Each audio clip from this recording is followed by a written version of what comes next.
Okay, सो जो हम पढ़ रहे थे उससे आगे अब हम बात करते हैं। जैसे मेटल्स की प्रॉपर्टीज जो पढ़ रहे थे उसी में अब हम आगे चलते हैं, ठीक है। अगली प्रॉपर्टी जो है, थर्ड प्रॉपर्टी इसमें जो आती है वो क्या है? वो है reaction of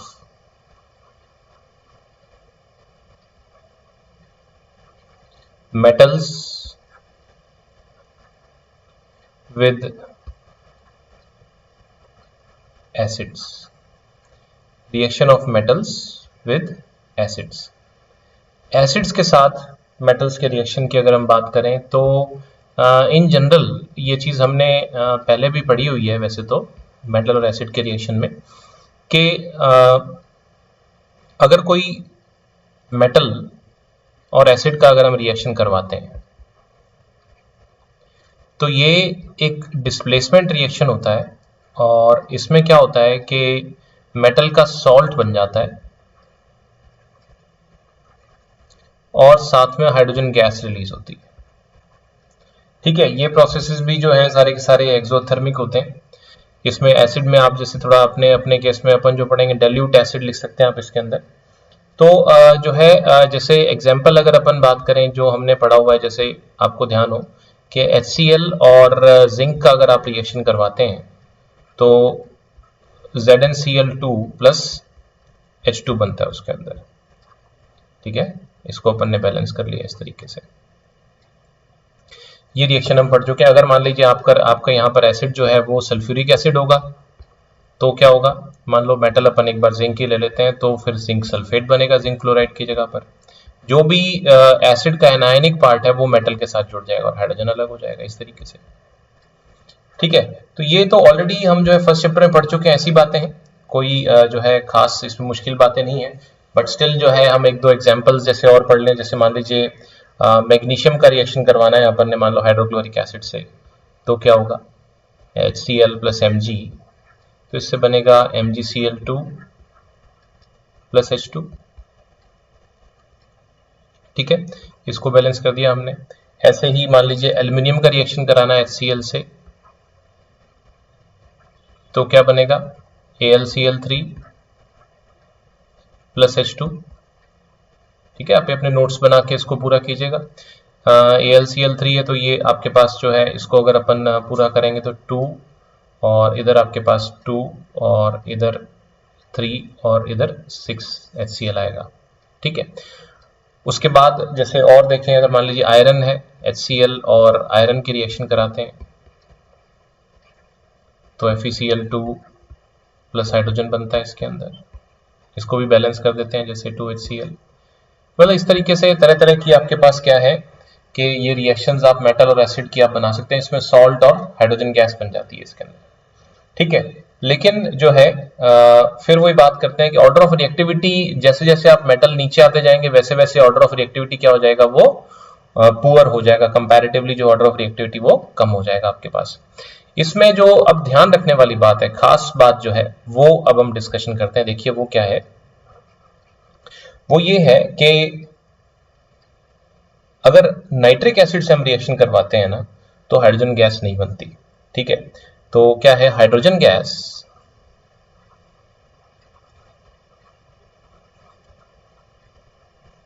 is not evolved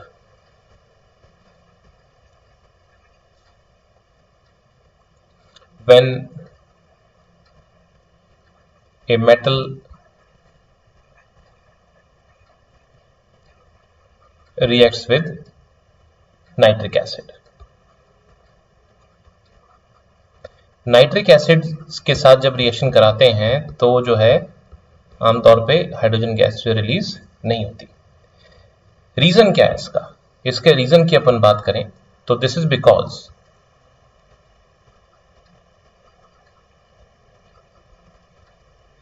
nitric acid जो होता है इज ए वेरी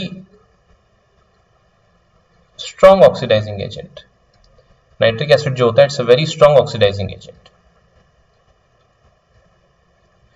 मतलब जो सामने वाले को ऑक्सीडाइज कर दे, तो जो है ऐसा नहीं है कि हाइड्रोजन बनती नहीं है, लेकिन क्या होता है कि जो हाइड्रोजन बनती है ये उसको क्या करता है कि नाइट्रिक एसिड जो है हाइड्रोजन को वाटर में कन्वर्ट कर देता है, तो it oxidizes the hydrogen produced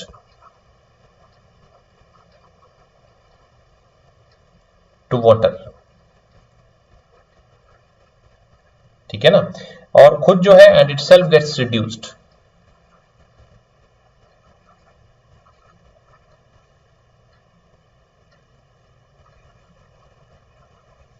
reduce होकर क्या बनाता है, to any of nitrogen oxides.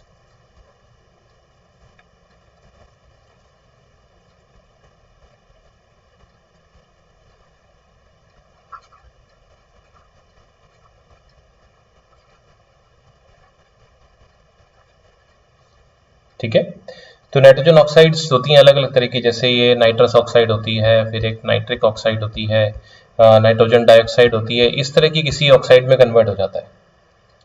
ठीक है, सिर्फ इसमें एक्सेप्शनली जो है जो सिर्फ मैग्नीशियम और मैंगनीज ऐसे हैं। मैग्नीशियम सिंबल होता है Mg एंड मैंगनीज सिंबल होता है Mn। ठीक है, ये ऐसे मेटल्स होते हैं, they react with very dilute acid, very dilute nitric acid to evolve hydrogen gas. इन्हीं से हाइड्रोजन गैस बनता है, बाकी उसे हाइड्रोजन गैस एज सच नहीं बनता। तो जो है इसमें जो है रिएक्शन ऑफ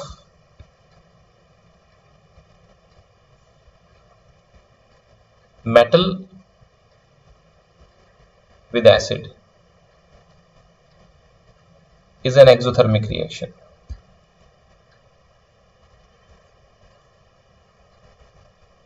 मतलब क्यों रिएक्शन, क्योंकि as it is a displacement reaction, क्योंकि ये डिस्प्लेसमेंट रिएक्शन है, और आपको हम ये पढ़ चुके हैं डिस्प्लेसमेंट रिएक्शन जो होती हैं वो एक्सोथर्मिक ही होती हैं।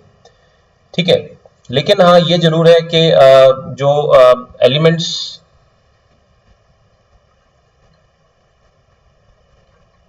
That are lower to hydrogen in the activity series, वो आपको बताया ना, popular scientist can make a zoo in the low humid, humid के बाद जो है such as copper, silver, gold, platinum etcetera, mercury भी आ जाता है इसके अंदर। ठीक है, do not react with acids easily, क्योंकि उनकी रिएक्टिविटी में वो हाइड्रोजन को सब्स्टिट्यूट या रिप्लेस नहीं कर सकते। ठीक है, तो ये जो है डाइल्यूट एसिड से आसानी से रिएक्ट नहीं करते होते। कोई आपको इसके अंदर जो है ना कि आप ये कह दें कि कोई आपको हाइड्रोजन गैस के बबल्स नजर आएंगे, ऐसा कुछ नहीं होता। तो फिर क्या मतलब इसको डिसॉल्व कर सकते हैं, गोल्ड जैसी किसी चीज को एसिड में डिसॉल्व कर सकते हैं? कर ही नहीं सकते, किसी भी चीज में नहीं कर सकते। तो उसका जवाब है कर सकते हैं। वो देखिए क्या है, एक जो है एक हम सोल्यूशन बनाते हैं, उसको बोलते हैं एक्वा रिजिया।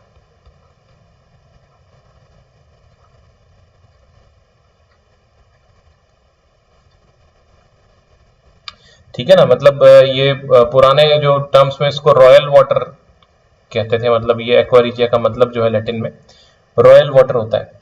ये होता क्या है, it is A 3:1 freshly prepared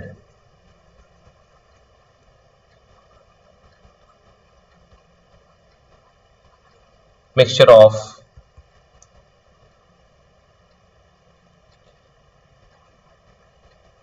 concentrated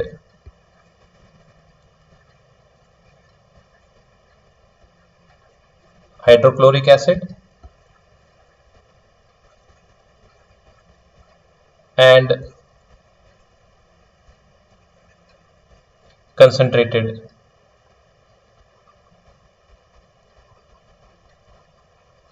nitric acid. ठीक है, तो जो है ये इतना स्ट्रांग होता है कि it can dissolve gold.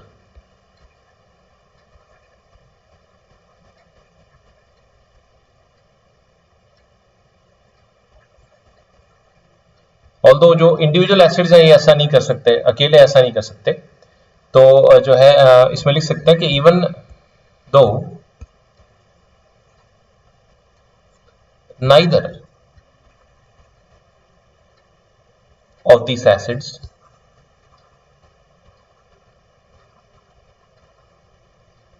can do so alone। अकेले तो कोई से भी नहीं कर सकते। ठीक है, तो मतलब ये जो है गोल्ड को डिसॉल्व कर सकता है, बहुत ज्यादा कोरोसिव होता है, फ्यूमिंग धुआं उड़ रहा होता है इसके ऊपर, तो जो है ये पर्टिकुलरली गोल्ड को डिसॉल्व करने के काम आता है। इसको आप क्या बोलते हो, एक्वा रिजिया। बहुत बार एग्जाम्स में इस पर क्वेश्चन आया हुआ है, तो इसको ध्यान से आप देख लेना। ठीक है, उसके बाद नेक्स्ट प्रॉपर्टी देखते हैं मेटल्स की।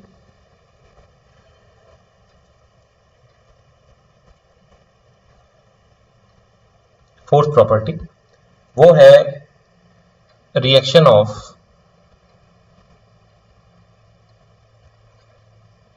metals with solutions of other metal salts। ठीक है ना, मतलब दूसरे मेटल के सॉल्ट्स जो होते हैं उनके साथ जो इसकी रिएक्शन है वो हम यहां पर इसको देखते हैं इसके अंदर। मतलब ये ऑलरेडी हम देख चुके हैं कि डिस्प्लेसमेंट रिएक्शन ही है, ये भी डिस्प्लेसमेंट का एग्जांपल है। अगर आपको ध्यान हो, इसमें एक एग्जांपल हमने पढ़ा हुआ है ऑलरेडी, रिपीट है ये, कि अगर आप जो है कॉपर सल्फेट का एक्वा सोल्यूशन लेते हैं और उसमें जो है आयरन डाल देते हैं, आयरन जो है सॉलिड डालते हैं, तो थोड़ी देर बाद आपको क्या है कि वो डिस्प्लेसमेंट रिएक्शन होता है, फेरस सल्फेट एक्वस मिलता है और कॉपर जो है वो सॉलिड मिल जाता है। कलर्स की अगर आप बात करेंगे तो कलर्स जो हैं आपको जैसे अगर ध्यान हो, कॉपर सल्फेट का एक्वस सोल्यूशन जो होता है वो ऐसा ब्लू कलर का होता है। ठीक है, आयरन नेल्स जो आप डालते हैं वो डार्क ग्रे मतलब या ब्लैक कलर की होती हैं। ठीक है, उसके बाद फेरस सल्फेट जो होता है बाद में जो बनता है वो पेल ग्रीन कलर का बन जाता है, हल्का धुंधला सा हरे से रंग का बन जाता है। और कॉपर मेटल तो आपको पता ही है वो रेडिश ब्राउन से कलर का जो है वो ब्राउनिश से कलर का मेटल होता है। तो इस तरीके से ये डिस्प्लेसमेंट रिएक्शन होती है जिसमें more reactive iron displaces less reactive copper. ठीक है, तो जो है इसमें जो है बेसिकली आपको डिस्प्लेसमेंट रिएक्शन जो है जनरल अगर अपन बात करें तो उसके लिए आपको पता होना चाहिए कि जो जो मेटल डिस्प्लेस करेगा वो दूसरे मेटल से जिसका सॉल्ट सॉल्यूशन है उससे ज्यादा रिएक्टिव यानी एक्टिविटी सीरीज में उससे ऊपर होने तभी ऐसा रिएक्शन होगा, वरना ये रिएक्शन नहीं होगा। और ये भी डिस्प्लेसमेंट रिएक्शंस है, तो ये भी सारे के सारे कैसे होते हैं, ये भी सारे के सारे एक्सोथर्मिक ही होते हैं। तो जितना एक्टिविटी सीरीज में मेटल्स में अंतर होता है उतना हीट भी ज्यादा रिलीज होती है। ठीक है, तो इसको जनरल अगर अपन इस रिएक्शन को अगर समराइज करना चाहें, ऑल्दो हमने फर्स्ट चैप्टर में इसको खूब डिटेल में पढ़ा हुआ है, तो आप ये कह सकते हैं मान लो मेटल ए है और सॉल्ट सॉल्यूशन लेते हैं हम ऑफ मेटल बी, तो उससे क्या होगा, आप रिएक्शन करवाएंगे, अगर रिएक्शन होता है तो आपके पास उससे सॉल्ट सॉल्यूशन ऑफ मेटल ए बन जाएगा, प्लस मेटल बी जो है वो अलग हो जाएगा। ठीक है, तो इसके लिए तो क्या है, रिएक्टिविटी सीरीज आपको याद रखनी होती है, वो रिएक्टिविटी सीरीज में आपको प्रीवियस लेक्चर में ऑलरेडी बता चुका हूं, वो आपको याद रखना है। ठीक है, तो जो है इसमें जो है कुछ क्वेश्चन आंसर्स हैं जो हम ट्राई करेंगे। ठीक है, तो सबसे पहला क्वेश्चन जो है वो क्या है, सबसे पहला क्वेश्चन है वो कहता है why is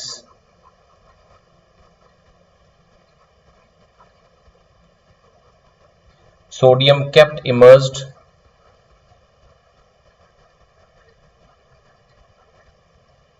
in kerosene oil.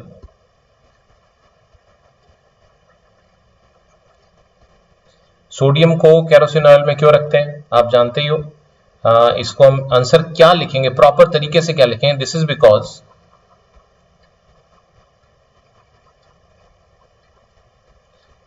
Sodium is a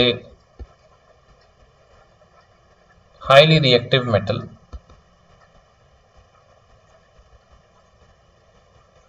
it readily reacts with oxygen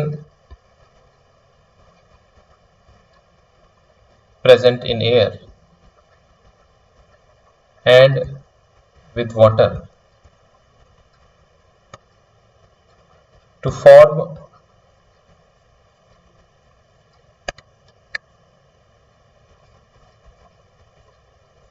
sodium oxide and sodium hydroxide respectively।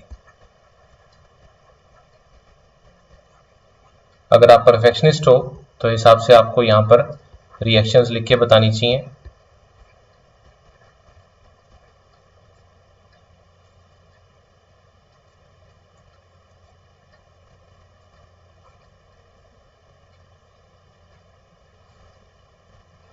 इसमें ऐसे करते हैं 4Na और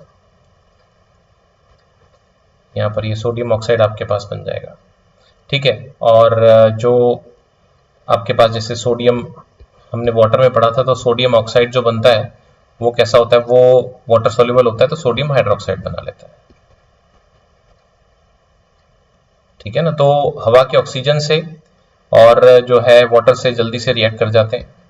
सो to prevent this sodium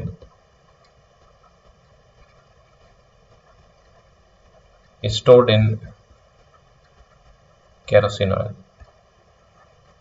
kerosene oil में जो है हम उसको डाल के रखते हैं क्योंकि वो हवा और पानी दोनों से रिएक्ट कर जाता है, ठीक है।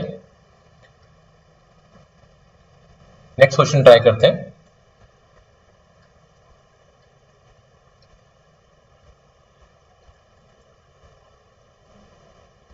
नेक्स्ट क्वेश्चन कहता है right the equations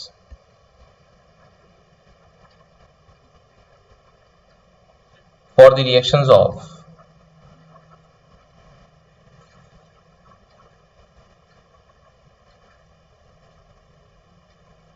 number 1 iron with steam,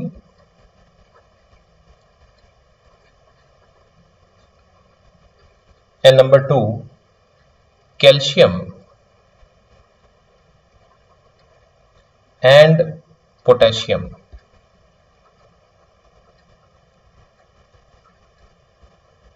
with water.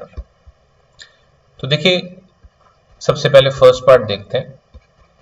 Iron की रिएक्शन अगर आप स्टीम से कराते हैं तो जैसे हमने पहले पढ़ा फिजिकल स्टेट गैस लिख दी, तो इसमें Fe2O3, लेकिन एक्चुअली सही मायने में इसमें क्या है, इसमें जो बनता है वो बनता है Fe3O4 प्लस H2। इसको बैलेंस कर देते हैं अपने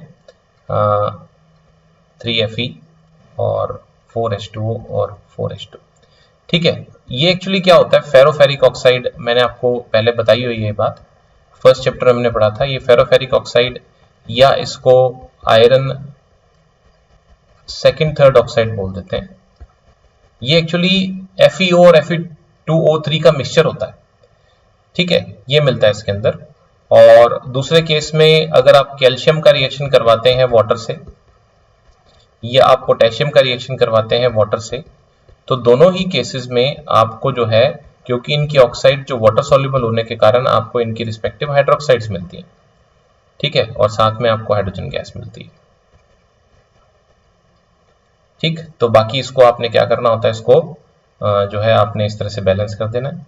2 यहाँ पर 2 और 2 KOH, तो 2 और 2 और 2 इस तरीके से। तो ये आपके पास रिएक्शंस आ गई, ठीक है। उसके बाद जो है अगला क्वेश्चन एक और ट्राई करते हैं, ये डिस्प्लेसमेंट रिएक्शन पे बेस्ड है, इसको हम देखते हैं।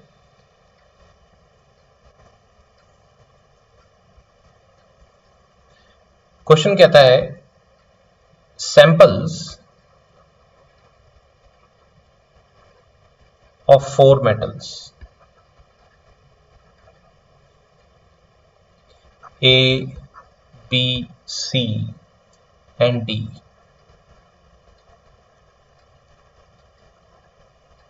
were taken and added to the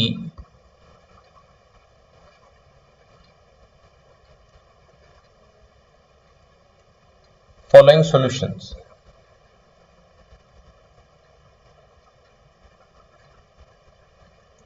One by one. The results obtained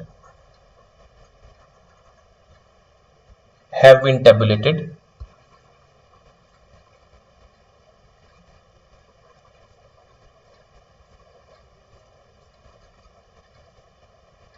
as follows. तो एक टेबल बनाया हुआ मेटल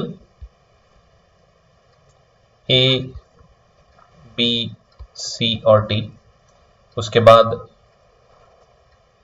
आयरन सेकेंड सल्फेट यानी कि FeSO4, ठीक है, ये डाला,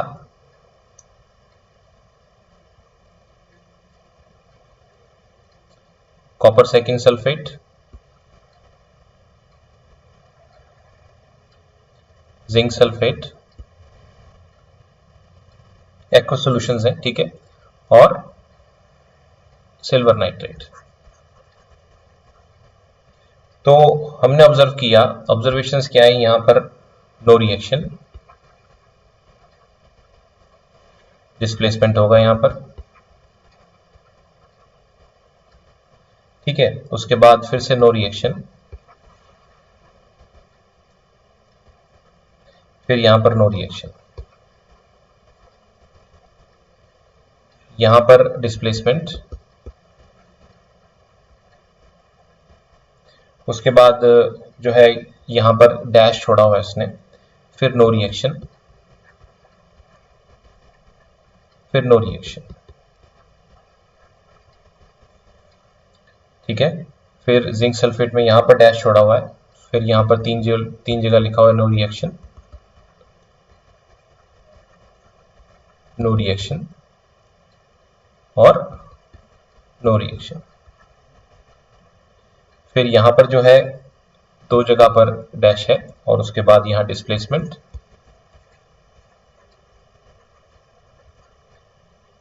और नो रिएक्शन, ठीक है। तो ये जो है, अब इसमें इसको यूज करते हुए, इस टेबल को यूज करते हुए यहां पर ये क्वेश्चन कहता है, क्वेश्चन पहला है इस टेबल को यूज करते हुए, पहला क्वेश्चन है वो कहता है,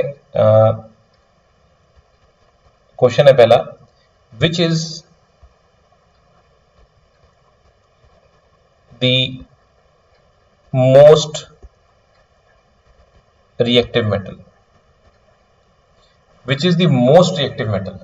देखो आपको क्या है कि इसमें जो है आपको पता होना चाहिए कि भाई ABCD जो है आपके पास, इसमें जो है करा क्या है इसने, सबसे पहले अपने क्वेश्चन को देखें, ये 4 मेटल ही ABCD और इनको जो है सॉल्यूशंस में डाला, फेरस सल्फेट में, कॉपर सल्फेट में और जिंक सल्फेट में और सिल्वर नाइट्रेट में। तो इसमें जो है ये पूछना चाहता है कि इसमें से सबसे रिएक्टिव मेटल जो है ये आपका कौन सा आया। तो देखिए इसने जो है, इसने आयरन को डिस्प्लेस कर दिया, ठीक है, आयरन को डिस्प्लेस कर दिया, लेकिन जिंक को डिस्प्लेस जो है नहीं कर पाया, जिंक को डिस्प्लेस नहीं कर पाया, कॉपर को डिस्प्लेस कर दिया इसने, ठीक है। जो है सिल्वर नाइट्रेट में ऑब्वियसली जो है इसके अंदर जो है इसको भी ये डिस्प्लेस करेगा, यहाँ पर डैश छोड़ा हुआ है इसने। तो कुल मिला के इसमें जो सबसे रिएक्टिव जो आता है, जैसे अगर आप इसमें बात करें कि iron sulphate, copper sulphate, zinc sulphate और जो है सिल्वर नाइट्रेट की अगर आप बात करें, तो इसमें अपने को रिएक्टिविटी का ट्रेंड अगर अपने बात करें तो popular scientists can make a zoo in the low humid country more सेटिस्फैक्टरीली। तो अपने पास जो है ये ऑर्डर आता है, अगर अपन ऑर्डर की बात करें तो अपने ने रिएक्टिविटी सीरीज याद करी है, उसमें जिंक सबसे ज्यादा रिएक्टिव है इसके अंदर। तो जिंक के बाद आयरन है, तो आयरन को डिस्प्लेस कर सकता है वो कौन है? जिंक के बाद आयरन को जो डिस्प्लेस कर सकता है वो है जो आयरन को डिस्प्लेस कर सकते हो सबसे ज्यादा रिएक्टिव जो आएगा आपके पास वो कौन सा आएगा? बी इसके अंदर आ जाएगा। ठीक है, इसका आंसर आपके पास आ जाएगा बी। उसके बाद नेक्स्ट में आता है what would we observe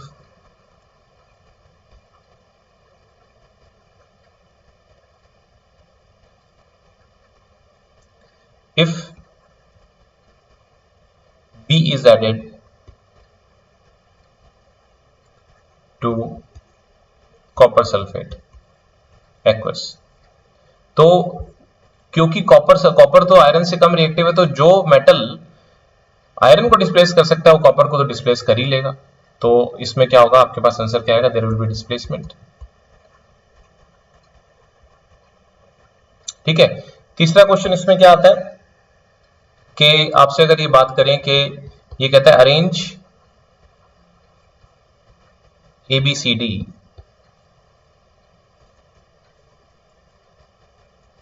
in order of decreasing